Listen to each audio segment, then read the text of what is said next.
ચાણોદ નવા માંડવા સ્થિત પરમહિત આધ્યાત્મિક ધામ સંકુલ ખાતે ભાજપ દ્વારા નવા વર્ષના સ્નેહ મિલન કાર્યક્રમનું આયોજન કરવામાં આવ્યું હતું।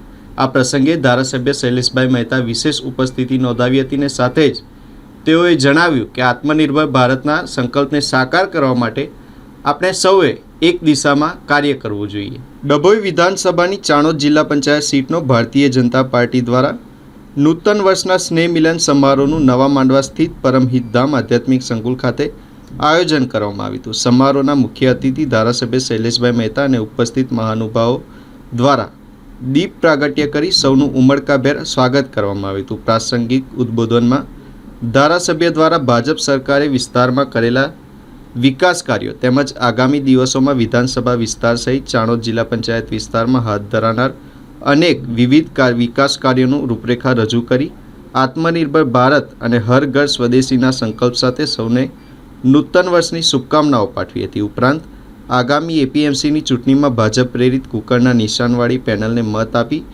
વિજયી બનાવવા તમામ મંડળીઓના પ્રતિનિધિઓ અને આગેવાનોને અપીલ કરી હતી।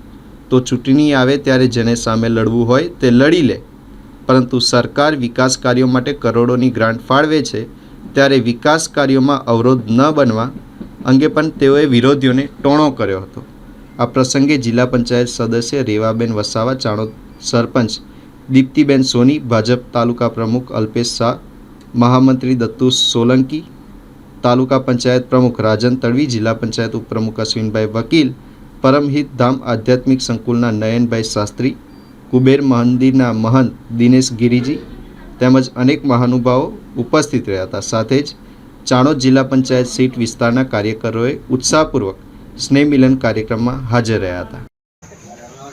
આપણે કોઈને કહેતા નથી, એમાં તો વિકાસમાં કોઈ રોડા ના નાખતા। ચૂંટણી આવે અમારી સામે જેને લડવું હોય લડે, અમને કોઈનો વાંધો નથી, પણ જ્યારે વિકાસના કામો આવતા હોય, સરકારમાંથી રૂપિયા આવતા, વિકાસના કામો સારા થઈ રહ્યા હોય ત્યારે એમાં અડચણ કોઈ ના નાખો। અને નવા વર્ષમાં એ તમામને માં નર્મદા સદબુદ્ધિ આપે। હવે તો એવું કેવું પડે ને, એમાં તો કોઈ સમાચાર ના બને ને ભાઈ, સદબુદ્ધિ આપે। એપીએમસીનું ઇલેક્શન છે, અહીંયા કેટલાય મંડળીઓ સાથે સંકળાયેલા છે। એ તમામને વિનંતી કરું છું કે આ વખતે ભારતીય જનતા પક્ષ પ્રેરિત પેનલ કુકરના નિશાન પર ચૂંટણી લડી રહી છે। 16માંથી 6 સીટો આપણી બિનહરીફ જાહેર થઈ ગઈ છે। 10માંથી 10 સીટ આપણે જીતવાની છે। એના માટે જે ગામોમાંથી જે આગેવાનો આવ્યા છે તમામ ગામોની મંડળીઓના પ્રતિનિધિઓ મત આપવા આવે અને કુકરના નિશાનને આપે, એના માટે સૌએ પ્રયત્નમાં લાગવાનું છે।